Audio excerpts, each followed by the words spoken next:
Fala gajos, beleza? Estamos aqui separando um videozinho pra gente reagir hoje do Gustavo Marques, canal do Gustavo Marques. Muito bom os vídeos desse cara, viu? Vale a pena estar acompanhando, vou deixar na descrição do vídeo aí. Esse aqui é o quão bom foi o Zico. Cara, esse vídeo promete, hein? Vamos ver o que ele fala do nosso rei. Sorte nem o mais rápido, mas tinha algo que poucos têm. Uma combinação de inteligência, técnica e amor pelo jogo que transcendiam gerações. Ele não só representou o Flamengo, ele representou uma era. Uma época em que o futebol brasileiro encantava o mundo com talento e alma. Enquanto o Pelé foi o rei, Zico foi o maestro, o homem que fazia o impossível parecer natural. E o natural parecia arte. Cada toque dele tinha intenção, cada gol uma assinatura.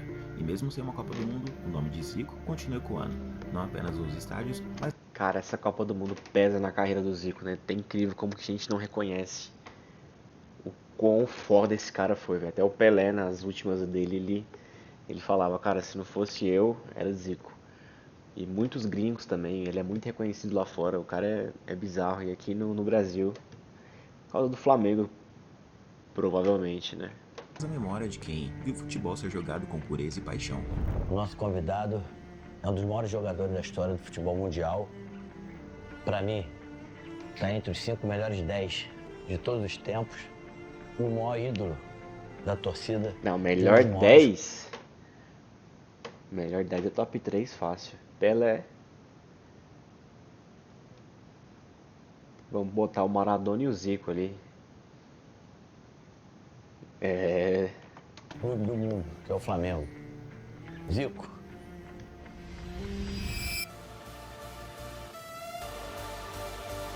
Para no mundo todo, Zico, no Brasil, depois de 70, eu creio que o jogador único que chegou a aparecer no título de jogo tal, no Flamengo era Zico. Falei, porra.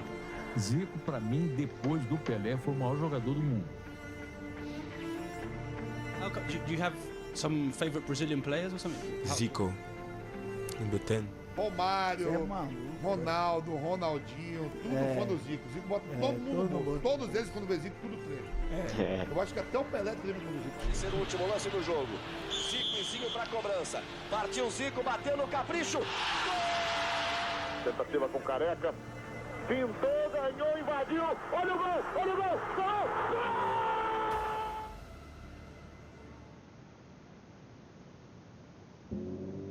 Arthur Antunes Coimbra. Esse era o nome de batismo do garoto que o mundo aprenderia a chamar de Zico. Ele nasceu no dia 3 de março de 1953, no bairro de Quintino Bocaiúva, zona norte do Rio de Janeiro. Uma região simples, de ruas estreitas, onde futebol não era passatempo, era religião. Filho de uma família humilde, o pequeno Arthur cresceu cercado por irmãos que também respiravam a bola. Em casa, o quintal era o primeiro estádio. Foi ali, entre muros baixos e traves improvisadas, que ele aprendeu a chutar, a cair e também a se levantar. O menino franzino, de corpo leve, mas de mente afiada. Enquanto os outros corriam atrás da bola, Zico parecia conversar com ela, atuando pelo time do bairro. Desde cedo, ele sonhava com o Flamengo. O time do coração, o símbolo da cidade, o clube que representava o povo. O caminho até lá... Muita identificação, cara. Nenhum outro clube brasileiro tem um ídolo com essa identificação que o Zico tem com o Flamengo. Nenhum. Sócrates não é assim pro Corinthians, aquele Ademir da Guia não é assim pro Palmeiras, Marcão não é assim pro Palmeiras. Não tem, cara. Ceni não é assim pro São Paulo, Raí não tem. Bizarro. Foi fácil, até que um dia o talento venceu a dificuldade. Zico disputou uma partida no River Tênis Clube e o radialista Celso Garcia se encantou com o talento do garoto franzino.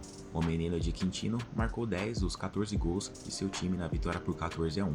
E com isso, ele finalmente entrou nas categorias de base do Flamengo, levando com ele o mesmo brilho no olhar de quando ele jogava descalço no quintal.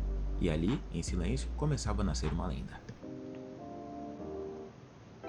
Quando Zico estreou pelo time principal do Flamengo, em 1971, poucos imaginavam o tamanho do que viria pela frente. Era um garoto talentoso, mas que ainda estava em formação, franzino demais para o futebol físico na época. Nos primeiros anos, alternou entre banco e o time titular, ganhando experiência e aos poucos conquistando o respeito da torcida, mas bastava um toque na bola para perceber, aquele menino tinha algo diferente. Em 1974, com a camisa de número 10, Zico se firmou de vez como o maestro do rubro-negro. Sua visão de jogo, precisão nas cobranças de falta e liderança em campo, fizeram o Flamengo se transformar. E a partir dali, começou uma era que mudaria o clube para sempre. Enquanto o Brasil via nascer gerações de craques, o Rio de Janeiro via nascer o Índio. E com o tempo, o que era promessa virou domínio. Ele transformou o Flamengo em potência. Campeonatos cariocas, brasileiros, atuações históricas no Maracanã lotado. Zico fazia tudo parecer simples. Não jogava por números, jogava por amor. E o amor que ele dava em campo era o mesmo que recebia da torcida. Aquele Flamengo, que até então vivia de paixão, passou a viver também de conquistas. Com as grandes atuações, ele foi convocado para a Copa do Mundo de 1978, mas não teve espaço no time titular. Ele entrou em campo no decorrer de algumas partidas e até marcou um gol de pênalti, mas o Brasil não conseguiu vencer o torneio. O ano era 1980, o Maracanã ainda respirava o cheiro de cimento e fumaça das bandeiras, e o Brasil vivia um momento em que o futebol era mais do que um jogo, era um refúgio, e no centro de tudo isso estava o Zico. O garoto de Quintino já não era promessa, era o líder, o cérebro e a alma do Flamengo, que tinha jogadores como Adílio, Andrade, Leandro, Júnior e companhia. A década começou com uma Puta que pariu! explosão. O Flamengo conquistava o Campeonato Brasileiro de 80 após vencer o forte time do Atlético Mineiro por 3-2 na final. O Galinho marcou 21 Polêmico. gols no torneio, e com a vitória o Flamengo foi disputar sua primeira Libertadores. Na competição, o Fla também se sagrou campeão, e Zico marcou 11 gols. A equipe venceu o Cobreloa do Chile com direito a um golaço de falta dele. Barreira cobrindo o canto direito, é grande por cobertura, Zico bateu! Nossa.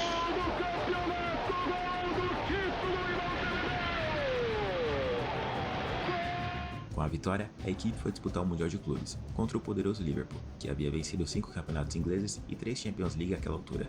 Mas o Flamengo de Zico não sentiu a pressão e venceu por 3-0, com os gols marcados no primeiro tempo da partida. Flamengo campeão do mundo, e uma era em que o Flamengo não só vencia, mas também encantava. A Copa do Mundo de 1982 não foi apenas um torneio, foi uma obra de arte inacabada. O Brasil chegou à Espanha com um time que parecia jogar em outra dimensão. Falcão, Sócrates, Toninho, Cerezo, Zico. Era como se a seleção tivesse sido montada para mostrar ao mundo o que significava o futebol bonito. E no centro disso tudo estava o Zico, o cérebro, o maestro, o homem que fazia a bola obedecer como se tivesse vida própria. Cada toque, cada passe, cada chute dele carregava uma intenção quase que poética. Enquanto outras seleções jogavam para vencer, o Brasil de Zico jogava para encantar. O primeiro gol dele foi contra a Escócia, de falta. Lá vai Zico, por cobertura!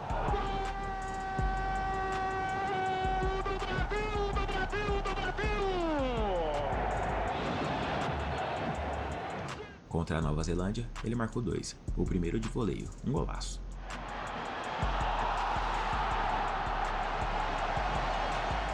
E marcou o segundo de dentro da área, chutando de primeira. Esse contra-ataque daí pode dar certo, hein? Principalmente agora. Sócrates, defesa aberta, vai chegando o Leandro, o Cerezo também para Leandro. É só caprichar, atenção, o Zico vai bater. Contra a Argentina, ele aproveitou o rebote após uma cobrança de falta de Éder Aleixo. Lá vai pra bola, olha a bomba! Brasil! Foram 4 gols de pura magia. O Brasil jogava o fino, o verdadeiro futebol arte, como se fosse poesia em movimento, mas quis o destino que o desfecho fosse cruel para a equipe brasileira.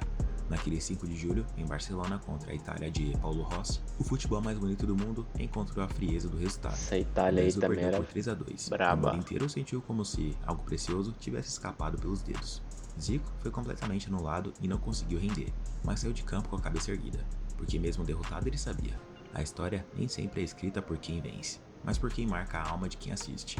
E o Brasil de 82 com Zico como maestro marcou o mundo para sempre.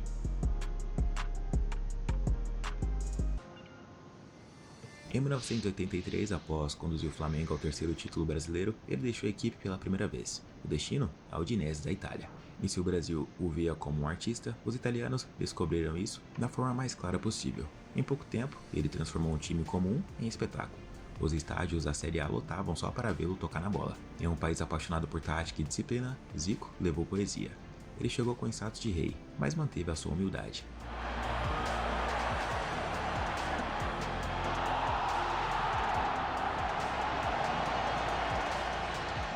Ele marcou 30 gols em 54 partidas pela Udinese, mas a equipe limitada tecnicamente dependia muito de Zico, que por vezes jogou até mesmo quando estava lesionado. Os dirigentes prometiam uma equipe competitiva, mas o tempo passou e isso não aconteceu. Zico sofreu com lesões e decidiu voltar ao Flamengo, onde já era ídolo e já havia feito diversos gols lendários e jogadas mágicas. Zico na infiltração. Lá vai Zico. Driblou o goleiro. Boa tabela com Tita, ainda Zico. Ganhou, bateu.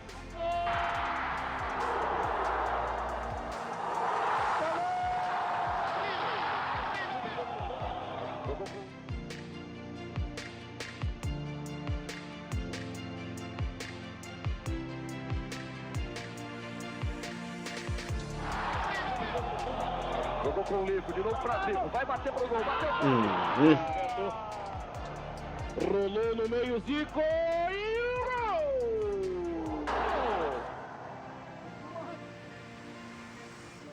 Em 1985, o Galinho retornou ao time rubro-negro, mas pouco tempo depois sofreu uma das lesões mais graves da carreira após sofrer uma entrada violenta na partida contra o Bangu, que quase o tirou do futebol. O joelho parecia condenado, e muitos diziam que o Galinho não voltaria a ser o mesmo. Mas quem conhecia o Zico sabia, ele nunca foi só talento, foi também superação, disciplina e amor por aquilo que fazia. Cara. Enquanto o corpo tentava se recuperar, a mente se recusava a desistir. Zico enfrentou meses de fisioterapia, dor e incerteza, e quando voltou, não era mais o garoto ágil de antes, porém ainda era gênio. Trocou as arrancadas pelo controle e cadência.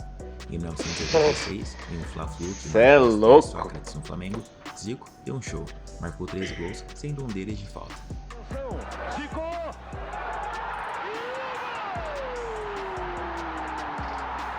Você vê, cara, uma puta entrada na perna dele que fudeu o joelho dele. Naquela época não tinha tecnologia, não tinha as coisas que tem hoje. E o cara voltou ainda fudida, tá louco. Craque é craque. É igual o Neymar. Fudido de lesão. Mas se quiser, arrebenta. Depois da tragédia de 82, o Brasil voltava a sonhar em 1986, mas o tempo não perdoa nenhum gênio. Zico já não era o mesmo garoto leve e incansável do início dos anos 80. As lesões haviam cobrado caro, e a sombra da dúvida pairava sobre ele. Será que ele ainda conseguiria brilhar? Mesmo sem estar no auge físico, ele foi convocado, porque Zico não era apenas um jogador, era um símbolo. Sua simples presença dava esperança a um país inteiro que ainda acreditava na magia. Ele entrou em apenas 3 partidas, contra a Irlanda do Norte na primeira fase, depois contra a Polônia nas oitavas de final e contra a França nas quartas de final, onde ele viveu mais um drama na carreira. A partida estava empatada. Cara, essa aí foi foda. O Zico foi para a cobrança, mas o goleiro defendeu.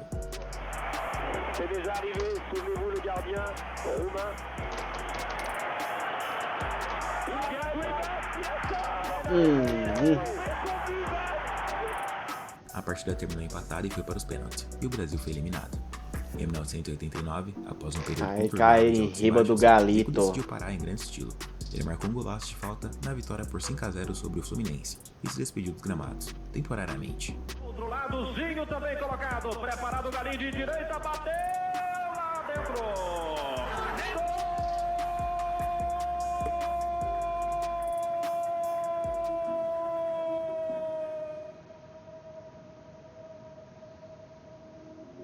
Ao todo, pelo Flamengo foram 732 partidas e 509 gols marcados, o maior artilheiro da história do clube.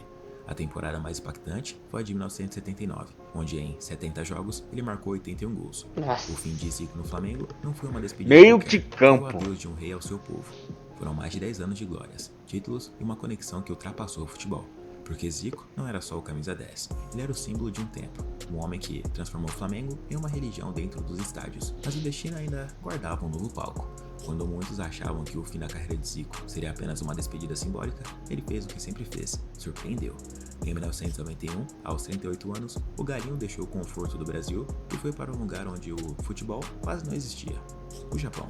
Na época, o país era conhecido pela disciplina, pela tecnologia, mas não pelo esporte com a bola nos pés. E foi ali, no Kashima Antlers, que Zico começou uma das missões mais bonitas da história do futebol. Não apenas jogar, mas ensinar o povo inteiro a amar o jogo. Ele foi o grande responsável Cara, alfabetizou o Japão na bola. Por popularizar definitivamente o futebol no país. Desde o primeiro treino, os japoneses ficaram hipnotizados. Eles viam um homem que tratava a bola com respeito, que chegava cedo, treinava mais que todos e ainda sorria ao ensinar. Zico não foi apenas o craque estrangeiro que veio ganhar dinheiro. Ele foi o professor, o exemplo, o símbolo da paixão que o Japão nunca tinha visto. Com o tempo, o Kashima deixou de ser um clube pequeno. Com Zico em campo, o time ganhou títulos, torcedores e identidade. E ele construiu algo além dos troféus. Zico ajudou a criar a J-League, a liga profissional japonesa, que nasceria oficialmente em 1993. O futebol, antes um passatempo distante, virou parte da cultura japonesa. E Zico virou o deus do futebol por lá. Zico liderava pelo exemplo, chegando antes, treinando mais, ensinando os mais jovens e respeitando cada funcionário do clube. Era comum vê-lo recolhendo bolas depois do treino, algo que impressionava até os técnicos japoneses. Essa humildade fez com que os jogadores locais passassem a chamá-lo de Zico-sama, um termo de reverência e respeito profundo. Zico foi autor de 2 gols antológicos na vitória por 6-1 para cima do Tohoku. Esse aí foi putaria. Foi de cobertura.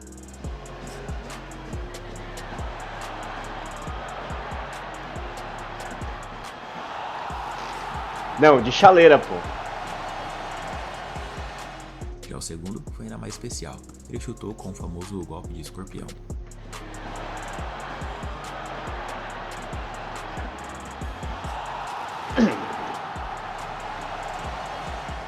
Zico também marcou o primeiro hat-trick da história da J-League, algo que também foi inesquecível. Santos. Zico. Zico chutou. Tabelou com o adversário.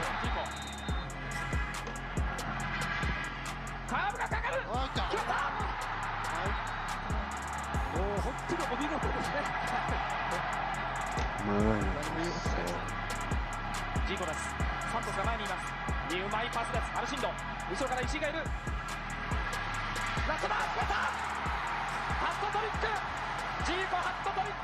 Por lá, em 75 jogos, ele marcou 56 gols. Mesmo depois de pendurar chuteiras, ele continuou no país, como técnico e mentor. E cada geração que surgiu, de Nakamura a Kagawa, de Honda a Mitoma, traz um pouco da essência que ele deixou. Zico não foi apenas um jogador que foi ao Japão, ele foi o homem que acendeu uma chama. E o mais bonito é que, décadas depois, o futebol japonês ainda carrega o brilho daquela luz que começou com o galinho de Quintino. O que Zico fez no Japão vai além do futebol. Ele mostrou que o esporte pode cruzar fronteiras, unir culturas e inspirar gerações. Enquanto muitos craques terminam suas carreiras em busca de aplausos, Zico foi em busca de propósito e encontrou em um país que o transformou em lenda viva.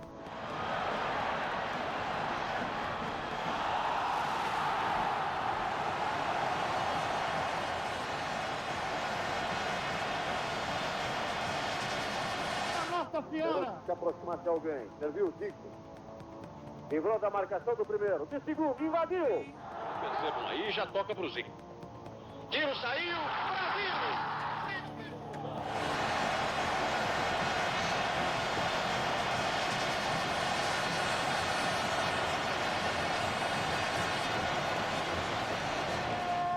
Cruzamento fechado. Ganhou o Zico. Olha o gol. Passou por Ademir Lobo, Zico, a bola do pé direito. Na esquerda, Zico partiu à frente, o lançamento é com ele. Agora Zico no toque, levou vantagem, botou na frente, bateu pro gol. Olha o gol. Ele só tirou do cara.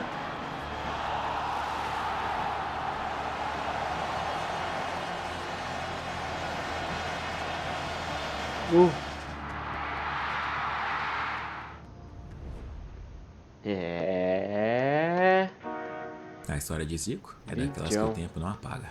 Do quintal de Quintino às noites mágicas no Maracanã, ele viveu o futebol com uma pureza que poucos entenderam. Uma conexão com o Flamengo que ultrapassa gerações.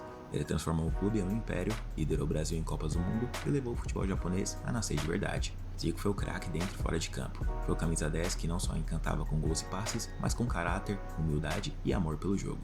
Mesmo sem uma Copa do Mundo, ele conquistou algo que poucos têm, o respeito unânime. Pelé o chamava de sucessor. Maradona o respeitava como rival, e os torcedores, até os que não eram flamenguistas, o aplaudiam de pé. Quando pendurou as chuteiras, não ficou preso ao passado, virou técnico, mentor e embaixador do futebol. e onde quer que fosse, levava consigo aquela essência do garoto de Quintino, a mesma que o fez driblar a descrença, vencer as lesões e inspirar milhões. Porque Zico nunca precisou de coroas nem de títulos mundiais para ser rei. Seu trono sempre foi o coração de quem ama o futebol. E talvez essa seja a resposta para a pergunta que começou tudo. O quão bom foi o Zico? Ele foi tão bom que o mundo inteiro se lembra dele até hoje. Eu sou o Gustavo Marques, estou ficando por aqui. Se você gostou, não se esqueça de deixar seu like e de se inscrever no canal. Um abraço a todos e até o próximo vídeo. Cara, vídeo incrível aí do Gustavo Marques. A gente vai trazer mais reacts desse canal. E muito show. Deixa o like lá, segue o canal do cara que ele manda bem mesmo. É isso aí, rapaziada. Deixa seu like, se inscreve no nosso canal também, que a gente vai trazer mais coisas do Mengão aí pra vocês. E é isso. Saudações rubro-negras. É nóis.